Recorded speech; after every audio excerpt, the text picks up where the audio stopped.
চলো next trending খবরের দিকে নজর দেওয়া যাক। প্রশ্ন হচ্ছে তুরস্ককে ভারতকে নিশানা করছে। দেখুন, কোনোভাবেই তুরস্কের পক্ষে লড়াই করে ভারতের সঙ্গে এটে ওঠা সম্ভব নয়, কিন্তু তুরস্কের মনোভাবটা ভীষণ রকম স্পষ্ট। যখন অপারেশন সিঁদুর চলছে তখনও পাকিস্তানকে লাগাতার সমর্থন জুগিয়ে গেছে, সহযোগিতা করে গেছে এই তুরস্ক। এখানেই শেষ নয়, আপনাদেরকে জানিয়ে রাখি যে প্রধানমন্ত্রী নরেন্দ্র মোদী তিনি কিরকম অবস্থান নিয়েছিলেন। কয়েকদিন আগে আপনাদের মনে থাকবে সাইপ্রাসে গিয়েছিলেন প্রধানমন্ত্রী। সাইপ্রাস তুরস্কের সঙ্গে যে বর্ডার শেয়ার করে সেই জায়গাটা দেখেছেন এবং সন্ত্রাস দমনেই যে ভারত রয়েছে সেই জায়গাটাও যথেষ্ট স্পষ্টভাবে তিনি ব্যাখ্যা করেছেন।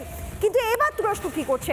পাকিস্তানে শুধু নয়, বাংলাদেশে নিজেদের ঘাঁটি তৈরির চেষ্টা করছেন। জানা যাচ্ছে 8 জনের একটি প্রতিনিধি দল তারা বাংলাদেশে আসছে এবং ঘাঁটি তৈরির চেষ্টা চলছে চট্টগ্রামে। কারণটা কি? নিশানা আদতে ভারত কেন? দেখুন,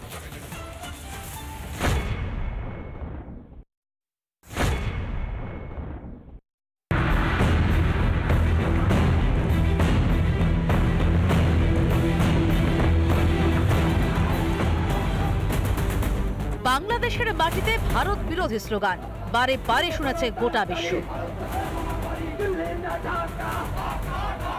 এবার বাংলাদেশের মাটিতে ঘাঁটি গাড়ছে তুরস্ক। ভারত পাক দ্বৈরথে পাকিস্তানকে অস্ত্র জুগিয়েছে তুরস্ক। পাল্টা প্রধানমন্ত্রী নরেন্দ্র মোদী সন্ত্রাসের প্রশ্নে তুরস্কের চিরশত্রু সাইপ্রাসের সমর্থন আদায় করেছেন।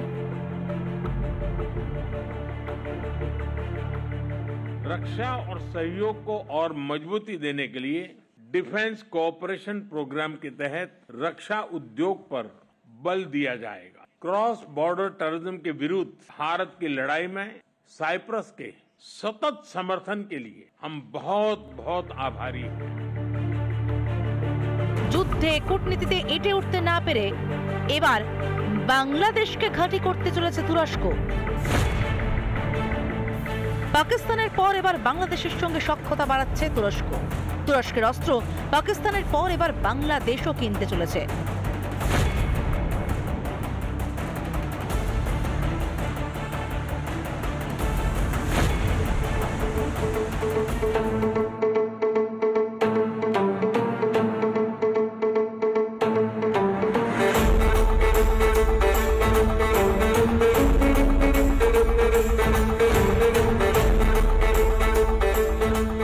সন্ত্রাসের রেয়াত নয়, বারে বারে বুঝিয়েছে ভারত।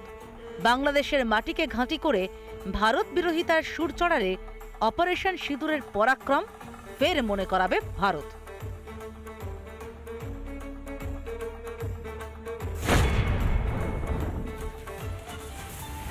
নানা ধরনের কন্টেন্ট দেখার জন্য লাইক করুন, শেয়ার করুন আমাদের ফেসবুক পেজ, সাবস্ক্রাইব করুন আমাদের ইউটিউব চ্যানেল।